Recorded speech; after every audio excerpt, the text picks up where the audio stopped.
Ladies and gentlemen, I had a wonderful opportunity to travel to Finland a few months ago to attend a conference, a law conference, on education law and policy in Finland. In the very same venue at the University of Jyväskylä, the European Commission also presented or held a seminar on education for teachers from all over Europe. And that specific morning, I got mixed up between the lawyers and the educators, and I found myself in a session with educators.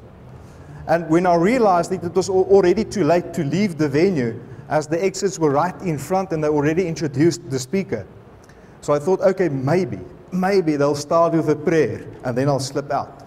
But I didn't start with a prayer in Finland at all. So I got stuck and I thought, okay, the first opportunity, I'll slip out. Then they presented, or they announced the next speaker is Professor Kamran Namdar. A professor from Turkey, very short guy, funny looking professor, like an old professor. And he used to be a teacher in Finland for more than 30 years. And then he moved to the university in Sweden. And then he retired as a professor in education. And Professor Kamran Namdar asked the question to all the teachers in the venue. He asked them, what are the 3 components of good education? And he asked the audience.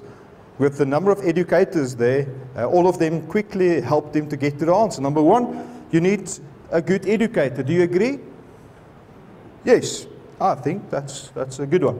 Number 2, we need clear outcomes. Do you agree with that? Yes, we need clear outcomes in a successful system. And number 3, he said, we need good methodology. The methods that we use must be fit and proper for a specific learner and a good methodology. And I absolutely agreed with them. I'm a lawyer. I thought, okay, doing good so far in this session. Then the professor asked another question, a very interesting question. He asked the audience, who of you have ever been to a circus? Just give me an indication. Have you ever been to a circus? Yes? Have you ever been to a Russian circus? Well, in Finland, most of them had an opportunity to see the Russian circus in action. Apparently, that's something to see. It's a must-see. And Professor Kamran Namdar said, at a very late stage in his life, he got to see the circus for the first time. And he was absolutely blown away by what he saw that specific evening in the circus. The opening act was a bear riding on a bicycle and then skip jumping, waving to the audience. And the professor said it was absolutely amazing. This wild, huge animal doing all these tricks. In the second act, the lady came out with a number of cats. And those cats would perform a number of tricks and wave and jump. And the next moment, the lady gave one of the cats a calculator. And she asked the cat to do maths. And the cat could do maths. Add, subtract, and so forth. He was absolutely amazed by the ability of this cat to do maths. Obviously a Russian cat, to do maths. And then the lights dimmed. And the ballerina came out with beautiful ballet music. And then a dance partner arrived. An elephant. Doing the most beautiful ballet with this ballerina. And in the final act, a guy was riding an African lion and jumping through the hoops, and he was blown away by the act.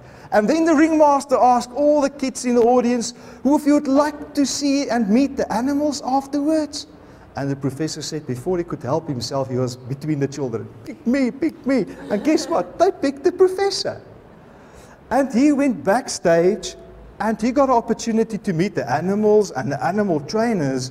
And then he asked the guys a question. He asked them, how do you do it? I mean, it's amazing. I've enjoyed the evening. How do you do it? And then the chief in charge told him, well, professor, there's 3 important things. Number 1, we need good instructors to train the animals. Number 2, we need clear outcomes. We need to know what they should achieve in the circus that specific evening. And number 3, we use very good training methods to train the animals.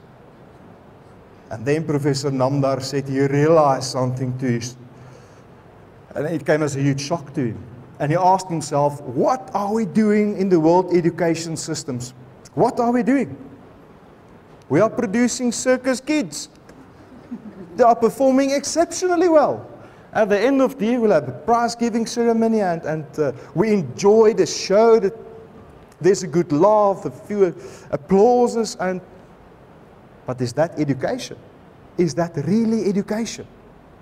And then he started with his speech for the morning, the heart of education. Guess what? I never slipped out of that session. Then the professor made a statement that shocked me. I'm a lawyer, I'm not a teacher. Then he said, the world education systems are currently producing idiots. Wow. Now, if you talk about a village idiot, the picture in my mind is this guy, the village idiot. More specifically, that guy. The misfit of society. The funny guy. Hy's nie lekker nie, nee. Daai ouetjie. But this is, apparently this is the Hollywood version of the village idiot. During the dark ages, that used to be the village idiot. The person who decides, I'm not part of society. It's about my well-being, it's about my children, my money, it's about me, myself, and I. Then you were called the village idiot. You didn't contribute towards society. And then I thought, okay, you were in South Africa, Professor. What's one of our biggest problems in South Africa today? It's about individuals. My happiness, my child, me, myself, and I. And is that what the world needs? And the answer is no. Obviously, we need a school system that will produce learners that will make a difference in our school communities, that will make a difference in our society, that can change the world. So this is one of the biggest challenges. When we talk about discipline and value-driven schools and rule-driven schools, do we mean that you need to abandon the rules and start with a values program only? Is that what FEDSAS are asking schools? And the answer is no, definitely not.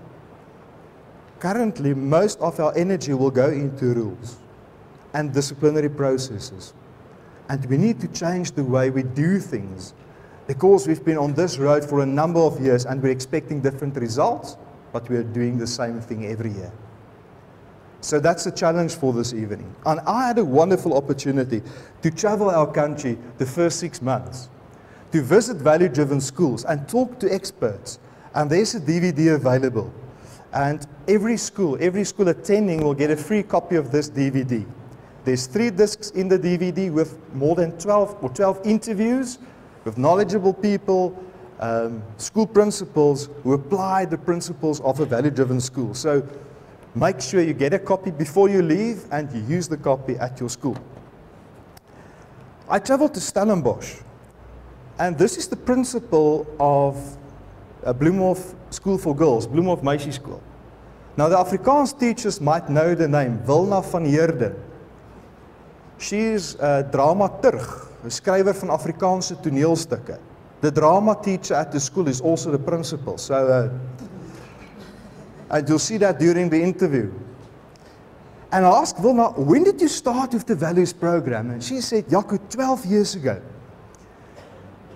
I was standing in front of the grade 12 learners in a class, and I was complaining and lecturing them about exactly the same things we were complaining about when they arrived at the school in grade 8. And then I turned my back on the class and told the school principal, she was the vice principal then, and she told the principal, we did something wrong. In 5 years' time, we didn't make a difference in the lives of these girls. They are doing exactly the same things 5 years later. We need to change. And this is what he said in that interview. Is nie oor wat hier gebeur nou nie, dis oor wat gaan gebeur oor 'n paar jaar. Want dis hoekom ons opvoeders is. Ons is nie besig om vir kinders kennis in koppe te sit sodat hulle eendag doktorsgrade kan hê nie. Ons is besig om 'n mens klaar te help klaarmaak, afrond, sodat hulle vol selfvertroue die wêreld kan ingaan en op alle fasette presteer, ook in hulle menswees. Om in alle fasette te presteer, ook in hulle menswees. In other words, not only going to develop you as an excellent academic, as an excellent rugby player or netball player, but we are going to invest in you as a human being. Now, recall the last prize giving ceremony at your school. Can you recall the name of the previous head boy at your school? Can you recall the name of the student who got the prize for the best academic achievement last year? Can you recall the name of the captain of the first rugby team at your school, last year's captain? Now, who got the award for being human? We see, we don't reward that. Daar's nie 'n prys vir menswaardigheid. En ek is holisties afgerond nie. We don't reward excellence for being great human beings that will make a difference in society, and that's one of the challenges. Now, back to the rules. Are we asking you to abandon the rules? Absolutely not. No society can function without rules. So learners, that's the bad news. We're not going to abandon the rules. It will still be there. But there's a different emphasis now. 2 years ago, the SAOU invited me in the Western Cape to talk to teachers about the disciplinary process, to talk about a disciplinary investigation, learner misconduct, the process to follow, then the disciplinary hearing and the documentation. And for about 2 hours, I explained the process to those educators. That's what you need to do to deal with expulsions, suspensions, and so forth. And they thoroughly enjoyed the session. They enjoyed my jokes, the slides. They thought it was amazing. And they gave me a very nice gift, wine in the Western Cape. So I really enjoyed the session. And then a year later, 12 months later, I got a call from the SOU in the Western Cape. And they asked me, Jaco, will you please come to our seminar and again address the educators in the Western Cape? I remember the wine, so I immediately said, yes, I will gladly come. And I asked, okay, what's my theme? He said, no, I talk about discipline and disciplinary hearings and whole disciplinary process. So, okay, it might be a new bunch of educators. So I again prepared my slides. And when I arrived at the venue, exactly the same people were there. Exactly the same audience that I had 12 months before. So I asked myself the question, what's new? What's new? Where are we now? We still have exactly the same constitution. Nothing changed in the constitution in the last few years. We've got a very same Schools Act, minor amendments. It didn't change anything on discipline. It's still exactly the same section dealing with the code of conduct, expulsion, suspension from the school. Most of the schools would have a very old code of conduct. We don't chop and change on those documents, so there's nothing new on that document. The disciplinary hearings, the process is exactly the same for the last few years, so I couldn't really think about anything new in that regard. On suspensions and expulsions, exactly the same provisions in the Act. But why are we struggling with discipline in our schools? Why are we struggling? In 2009, FEDSAS sent out a questionnaire to our member schools and asked the schools, what's the single biggest threat to quality education in our country? And we anticipated that our members might say it's a lack of resources, or we struggle with the department, or the outcome-based education. And our members said the single biggest threat to quality education is a lack of discipline. But why are we talking about discipline year after year after year? We are doing the same things, but we don't get different results. And luckily, I got to number 9, court cases. And I discovered one new court case. And I explained that court case to those educators. It was a case from KZN in KwaZulu-Natal. A grade 7 learner arrived with a 9mm service pistol, his father's service pistol. And he cleared the magazine in the class with the teacher and all his classmates. Luckily, nobody got injured. And then the governing body went through a whole disciplinary investigation and the disciplinary hearing, and they recommended expulsion from the school to the head of the department. And after a few months, the head of the department wrote back to the school And the head of the department said, the governing body must remember that expulsion from a school is reserved for extreme cases of misconduct. The learner must return to school.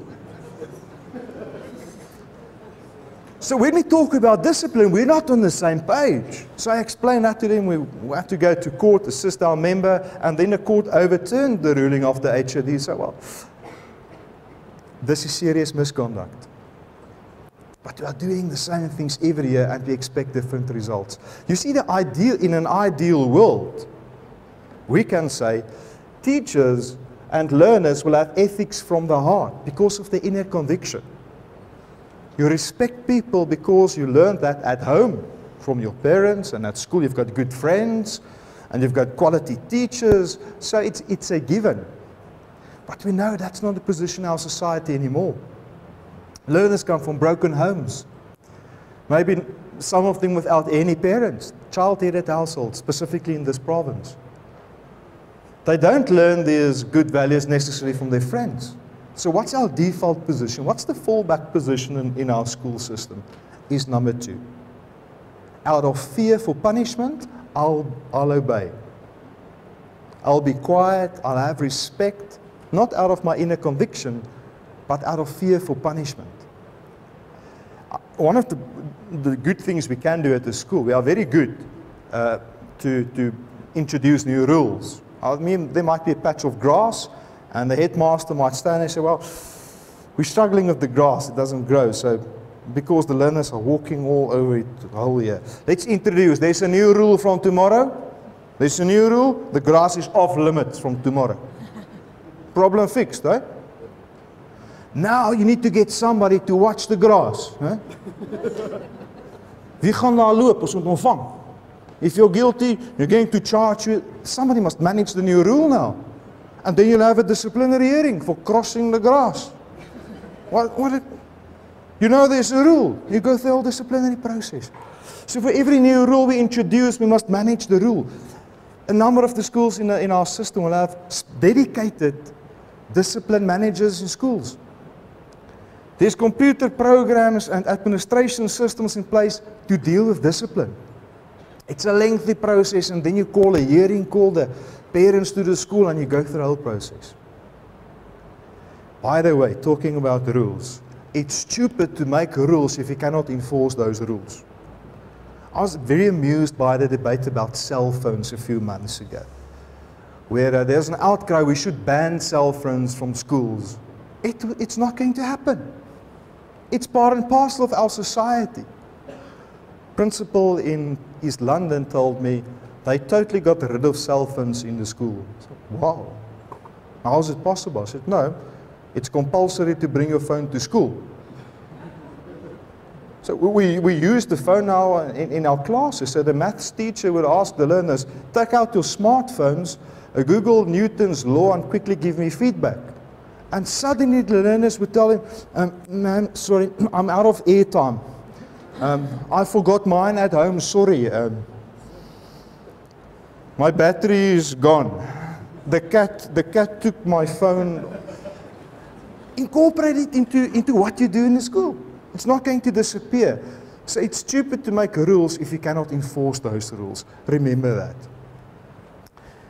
Another important thing is values is not something that's outside. It's not something that should be on a board. It's not like a rule, you're going to write it out and it will be in your homework book and we're going to discuss the rules. There's something different. This is Anne Morton. She is the principal at Pinelands North Primary in Cape Town. They had a fun school. In the office, that's the principal, lime green painted walls, 2 budgie cages, 3 aquariums, a whole bunch of teddy bears in our office. And she said the following. I asked all the participants during the interviews, I would ask them, what kind of values program do you have in your school? What are you doing to encourage the values and to teach these values to the learners? And when I asked Anne this question, she was actually shocked. What do you mean a program? I think that values is who you are as a school. I think the ethos of a school is really what what the values are that are taught within the school. It's who you are. It's how you do things. It's not a mission statement. It's not something on a wall. It's who you are. It's how you act. This is Rolf Reinecke. He is the head of the Department of Social Work at the University of the Free State. Rolf did his doctorate in adventure therapy of youth in conflict with the law.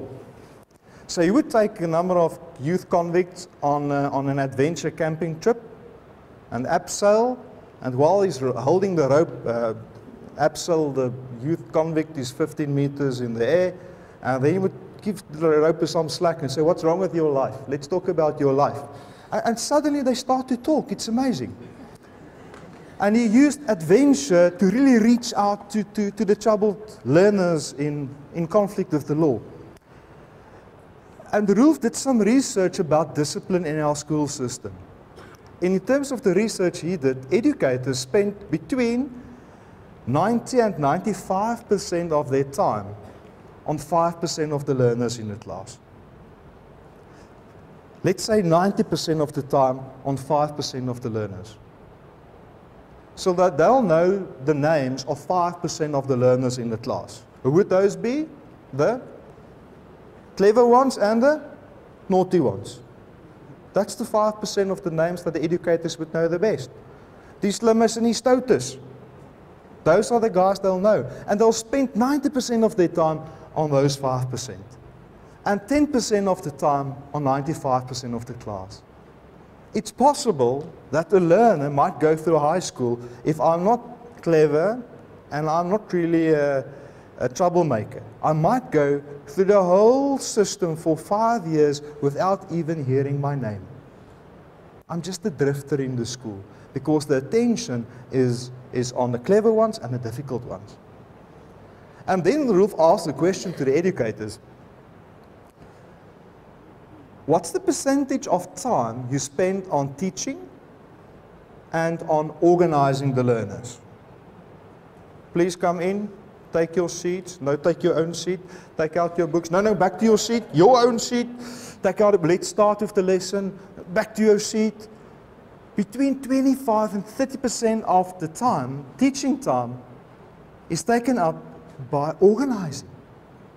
Get your books out, your own book. No, the maths book, this is not the Afrikaans class, the maths book, please. Why are you still sitting at the wrong place? 30%, up to 36% of teaching is lost because of ill discipline in the system. Rolf said the following. 'n Ongelukkige kind gaan verseker nie 'n gelukkige volwassene wees as daar nie iets iewers gebeur nie. So dit is baie belangrik dat ons onder die water werk en weet jy gaan dalk 'n hele rukkie onder die water werk voordat jy iets sien wat bo kan die water gebeur. He's from social work, not from water affairs at the university. So when he's talking about water, he's actually referring to this. The tip of the iceberg is our actions. We don't see the values, who you are. We see how people respond and react. And during the interview, Rolf emphasized the fact that it might take a very long time to teach our learners about respect, working underneath the waterline, before you start to see the actions. And we need to be aware of it. This is not a quick fix. When you start with this process, it might be a very long process. In his interview, he will introduce a concept called restorative justice. When there's trouble at the school, and there's a fight between learners, Jannie and little Pietie. And Jannie is the aggressor. And there's a fight between Jannie and Pietie. Where will we focus all our attention? Jannie. Jannie will get all the attention, and we sometimes forget about the victim. We don't restore relationships, even between educators and learners. So there's a few valuable tips on how to deal with restoration in the school. I've got a little daughter, her name is Sunay. And she's now 6.5 years old. But when she was between 2 and 3 years old, she literally thought that she could carry anything in the house. And we were sitting in a lounge with friends, and then Sunay arrived with a glass of milk, tot bo vol gemaak, in 'n piering. And now she's walking through the lounge with this glass of milk. What's the immediate response from you as a parent? Don't spill. Whoops. Daar mors sy. Moenie mors nie, and the next moment, sy mors. I say, I told you don't spill. And now she seemed to be shocked. What do you mean, Daddy? What's wrong? Then I realized something. Our learners and our children don't hear the first word. Our minds are programmed in such a way that the mind is looking for the action. What should I do? The action word. So what did she hear? Spill. Now she spilled and I'm unhappy. What's wrong with you, Dad? I created a picture in her mind. Now go back to your own school. What's the rules in your school? Don't drink, don't fight, don't smoke. What did the learners hear in your school? Fight, smoke and drink. Fight, smoke and drink. We totally missed the first word. We are creating pictures in the minds of our learners. We are constantly telling our learners what not to do. What are they supposed to do? The next gentleman is Christo Spies. He is the school chaplain at St. Michael's School for Girls in Bloemfontein. And we had a wonderful interview, and he shared the experiences at St. Michael's. And then he told me, we're not really a school for girls. Christo, it's impossible. I mean, you advertise as a school for girls in Bloemfontein, and you recently paid your FEDSAS membership. There should at least be 800 of those girls at your school. I said, oh, you don't have any girls at our school. I said, Christo, you need to explain that to me. I said, Jaco, we've got ladies. We've got ladies from grade R and ladies up to grade 12. We treat them as ladies because they are ladies. And the moment they leave the school, they know who they are. They are ladies. We address them as ladies. We treat them as ladies. And they are seeing the results. And then he also told me, we're no longer a school. I said, what do you mean you're no longer a school? You don't have any girls? You've got ladies, but it's a school. I said, no. We don't call ourselves St. Michael's School. We call ourselves the family of St. Michael's. Because family members care. Family members respond in a different way to one another. So we treat them all as ladies and as family members. So we need to start saying what we want. And I've seen that in classes where the teachers say, don't make such a noise, or just make a statement by saying, you're the noisiest class we've ever had. They live up to that. Because they get in the next class and then the teachers say, oh, come on guys, keep quiet. Then they say, they already told us we're the noisiest class ever. And so they live up to that, not because they were the noisiest class, because it's been instilled in them, a sort of the picture. And the same with the learners. We tell them what not to do. And if you just convert that to what you want, you create a different picture. You create a different picture. By the way, Christo used to be the mental coach of the Cheetah rugby team, and he recently joined the Dolphins cricket team in KZN. So his passion is to help learners and sport people unlock their potential. And the emphasis is on the picture, the positive picture. What do we need? I had to change my vocabulary when I talk to my children. When I talk to the colleagues in FEDSAS, how I address people, to tell them what I want, instead of emphasizing what not to do, because the way that our mind is programmed. There's a wonderful interview with Richard Edkins, and he used to be the school principal at Queen's Girls High in Queenstown. Richard actually decided to quit education in 1994, with the new dispensation, with learners from different cultures and races and languages coming into that school. And Richard said that he grew up in a Victorian style of education. And Queen Victoria's al lank oorlede. And he wasn't ready to make the transition. And one day something clicked. Somebody told him something about education that changed his whole outlook on how they do things at the school. And they implemented a values program at the school. And he distinguishes between values and principles. And this is what Richard shared with us. We wanted the children to behave properly, even when they weren't in school uniform and not at a school activity. It wasn't just school-based, it was for life. It was a life skill. We told them that. And I used to tell them that a gentleman uses a butter knife even when dining alone. A gentleman uses a butter knife even when dining alone. Let me translate that into Afrikaans vir die Afrikaans sprekendes. As jy in die middel van die nag gaan melk drink, dan gooi jy dit in 'n glas.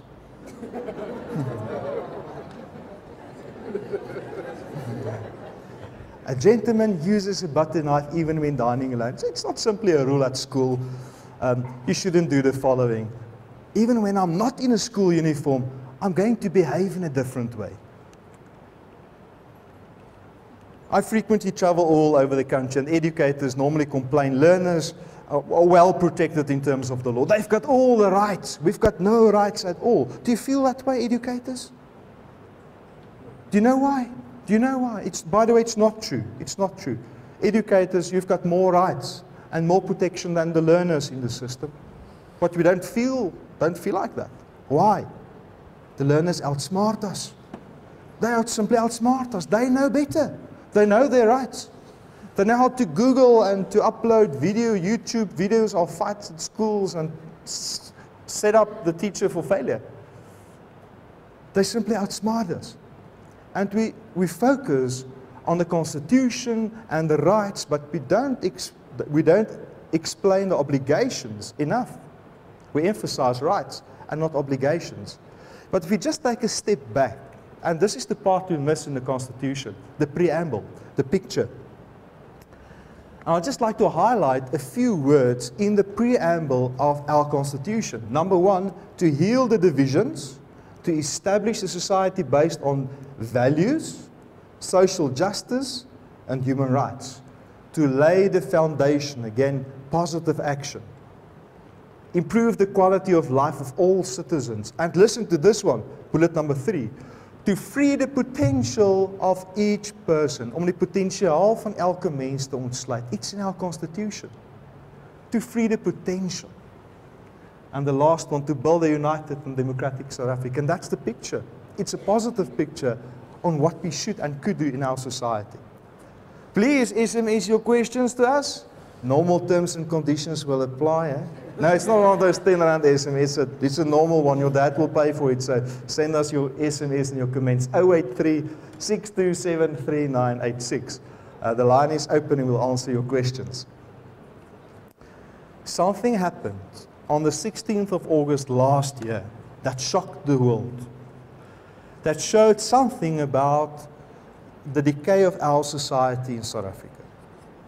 And these were the images that were projected all over the world, on the front pages of our newspapers, Sky News, BBC, name it.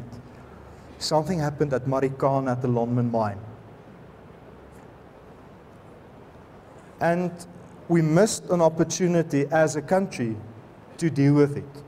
They're still busy. The Marikana Commissioner, Judge Farlam, is having a very difficult day to get information. What happened on that specific day? Now, I'm following the whole investigation and the commission and the evidence, and it's interesting. Every witness will start with exactly the same opening sentence, exactly the same sentence. They would start by, yes, I promise to tell the truth, nothing but the truth, so help me God. And then the very first sentence thereafter, I didn't do it.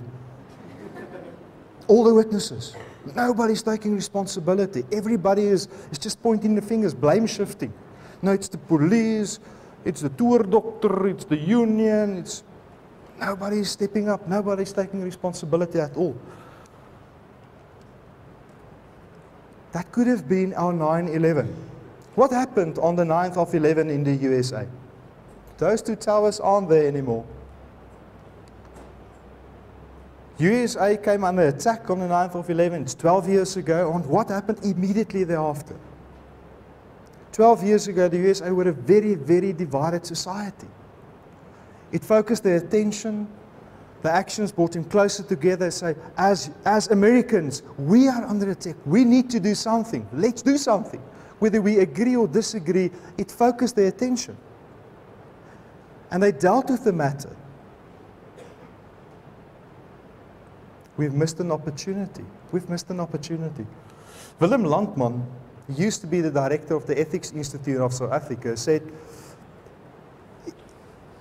in the light of Marikana, there's three important things that we need to consider. Number one is the respect for the law. Number two, respect for authority. And number three, leadership.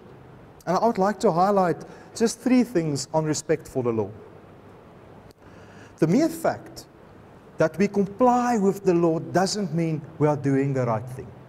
Mere compliance doesn't mean we are doing the right thing. In 2009, all over the world, it was going very tough financially. And we had a recession in South Africa as well. People were retrenched, were struggling financially. And then the Zuma administration came into office and the cabinet ministers were sworn in. And what did they do immediately thereafter? They bought new vehicles, the cabinet ministers.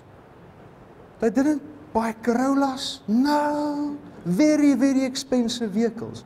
And there was a public outcry from different political parties, from the trade union side, the public outcry. So how is it possible that we are losing our jobs and you are buying new vehicles? And then one of the ministers, I think the minister in the president's office said, there's a ministerial handbook. In terms of this handbook, all the ministers complied with the provisions of the ministerial handbook. They didn't contravene any legislation. They acted in accordance with the law. Was it the right thing to do at that stage? No. So simple compliance doesn't mean I'm doing the right thing. The second important thing is justice must not only be done, it must be seen to be done as well. If we don't see consequences to actions and consequences if you contravene a rule, I might try my luck as well. I'm from the Free State and I'm always very nervous in Gauteng. We've got a total different approach when we approach a traffic light in the Free State. When there's a red light, there's a specific connection where I come from. In Gauteng, I don't know what's the connection. Will it go like hell or just stop or get out of the vehicle and lay on the ground? It's chaos. It's chaos in Gauteng.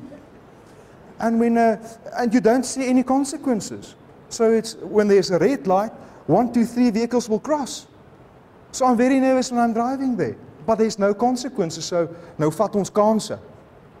I don't see any penalties, so I might as well take the red one as well. It will apply in our school system. If we have a rule and you don't apply it, you'll be in trouble. But we should remember number 3. You cannot make men good by law, and without good men, you cannot have a good society. More rules won't change the disciplinary issues we have in schools. More rules might assist us with compliance, but it will not produce good men or good learners that will make a contribution towards our society. So I don't think the answer is in more rules. The next is respect for authority. Because if we don't respect authority, either the police or the state, it's anarchy. What we saw at Marikana. When 3,000 grown-up men stormed the police with assegai and guns and klippe and stokke, that's anarchy. But when I present this, people quickly point out, yes, Jaco, but remember, respect is something you need to earn. I agree with you to a certain extent. But if I don't know what the respect is, I won't be able to recognize when I must show respect. So that is something we must teach our children. It's one of our pillars in our society.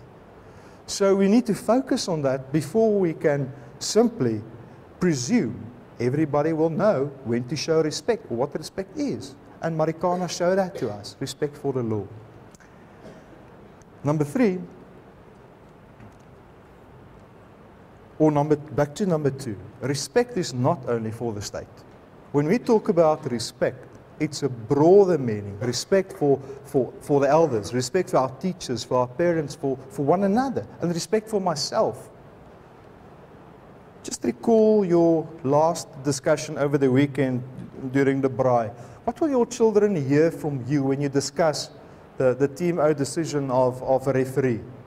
The type of language you use, or when you discuss your employer or the Department of Education or the state, what will they hear? Or what's the last words they would hear from you when you drove off from the traffic cop? You got a ticket. You see, that's where our children will pick up on respect. It's who you are. It's how you do things. It's what you do on a daily basis. It's what we say. It's not a duty of the state president to teach our learners about respect. It's the duty of the parents. We need to take responsibility in our day-to-day actions on how we do things. This is Koos van Vieren. Koos is the principal of Laerskool Rustenburg, close to Marikana. And they implemented the value program or values program about 7 years ago. But they realized, the teachers realized, the learners are only at school for about 7 hours. If we don't get the assistance from our parent community, we are fighting a losing battle. We need to get some buy-in from our parents. And they decided to ambush the parents a specific morning. They developed a small brochure, Rate My Parenting, where parents had to rate their own parenting skills. And they decided there's 2 access roads to the school. On that specific morning from 6 o'clock, the staff and the governing body would be there, and they would literally stop every vehicle. And I would give this brochure to dad and mum to say, just before you start your work today, just rate your parenting skills. There's a short questionnaire with a few tips. Thank you for choosing our school. Have a lovely day. So they ambushed every parent on that specific morning. And then Koos said, he accidentally forgot his cell phone in the office. So when he got back to his office, he received a number of SMSs and voicemails and emails, more or less on the same trend to say, we failed. We failed as parents. Can you please assist us? And that opened the door for the school to start a program to assist parents in the obligation to raise children. Learners, please help me. If I would like to get a driver's license, what should I do? Help me. To get a driver's license, what do I need to do? No, the legal way, Mani, the legal way. Not the Gauteng way. The legal way to get a driver's license is to do what? A learner's license first. How do you get your learner's license? The legal way. You need to write a test. Yes. Yes. And thereafter, what do you need to do to get your license? Yeah, pass the test, obviously. And then there's a practical. They'll take you and test your driving skills. Do you agree? Yes. Is there any hunters in the audience? What do I need to do to get a gun license in our country? Yes, I'll bring an application. I'll wait a few months. But in the application, I must submit, there's actually 3 reports. A competency report. So they'll test my ability to use a firearm. There's also an exam. Adults hate that exam. They must study again. And number 3, the police will call my neighbors and ask him, okay, what kind of a guy is Jaco? Will he chase his wife around the house with a gun? Is he sound and stable? Can we trust him with a gun? So they'll assess my character before they'll issue me with a gun license. So in our country, to get a driver's license, there's an exam and a practical. A gun license, an exam, a practical, and a character assessment. But if I want to become a parent, there's no test. A few practicals and I'm a dad. Didn't come out right there. But you hear what I'm saying? There's no test or prerequisite for you or an exam. You must pass the exam first on how to raise children before you can become a parent. There's nothing like that. So schools can utilize this to really assist the parents. How can I help you? Basics. Let's use the school environment. And currently, Laerskool Rustenburg are seeing the results. Want as jy van die huis af met waardes kom, het jy nie reëls regtig nodig. As ek van die huis af kom met waardes, dan het ek nie reëls regtig nodig nie.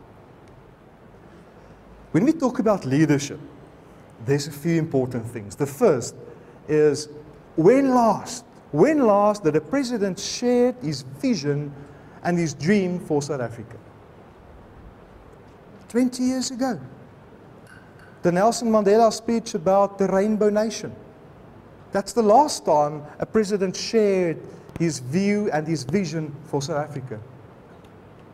When last did you share your vision in your staff room? When last did you share the vision as learner leaders in your school with the other learners in the school? This is our vision for the school. We need vision. We need to influence people in our school community. It's easy to impress you. I can impress you from a stage. There's a few nice slides, a few lame jokes, but I might impress you. But it will make no difference in your life.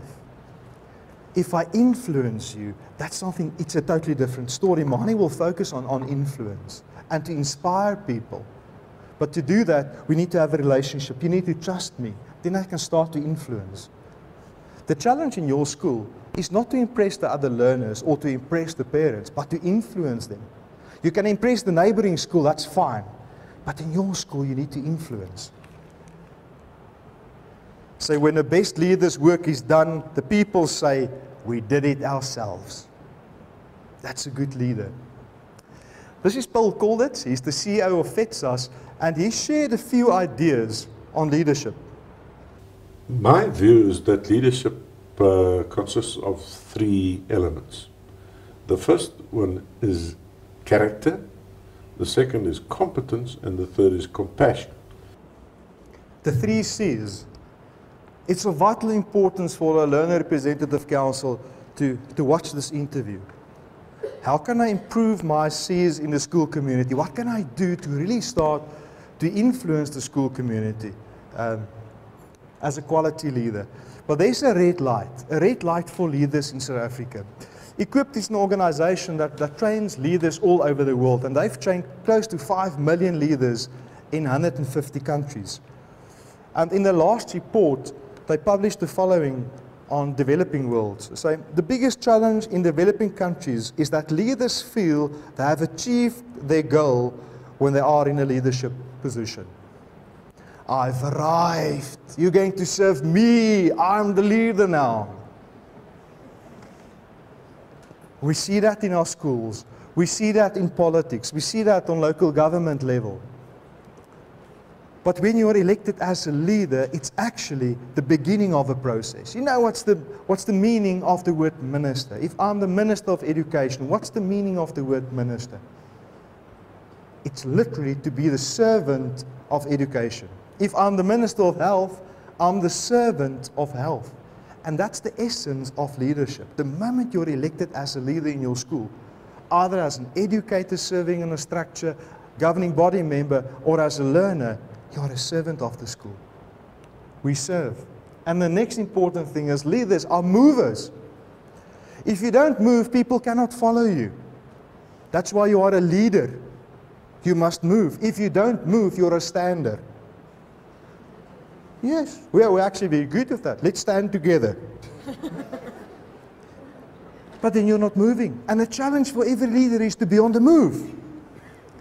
Maxwell said, if you think you are leading and nobody is following, you're actually on a walk of your own. You're on a walk. If nobody is following you, you're on a walk. So make sure that when you lead, people follow. And in the second part, we'll focus on that. This is Werner Klute. Werner is the hostel master at Paul Roos in Stellenbosch. They've started a program they call Engage, where they invite dads to the school and they engage with their own sons at the school. They don't talk about rugby, they talk about matters of the heart, where the school facilitates the process. Dad, what role are you supposed to play in the life of your son? And they've got certain traditions and ceremonies at the school, and they call it Engage. During the interview, Werner will share a few of the ideas and tips, and there's a few websites to visit. But they focus on very specific aspects at the school. Drie dinge wat ek nogals van hou, wat ons graag wil verwerp, is die een is, ons wil passiwiteit verwerp. Jy weet, soveel keer is ons passief en ons spreek nie dinge aan wat verkeerd is nie. Hulle sê ons evil survives when good men do nothing. Jy weet, wanneer goeie mans passief is. So ons wil passiwiteit verwerp, ons wil selfgesentreerdheid verwerp, en dit persoonlik vir my is ook 'n baie groot een, jy weet, om regtig te sê, my lewe begin eintlik wanneer ek wegkyk van myself af. So ek moet selfgesentreerdheid verwerp, ek moet passiwiteit verwerp, en ek wil gemiddeldheid verwerp. Evil survives when good men do nothing. And that's the challenge in our schools. Not only to do the right thing, when there's positive action, but to make sure that we're not quiet when we are supposed to say something, not to be passive.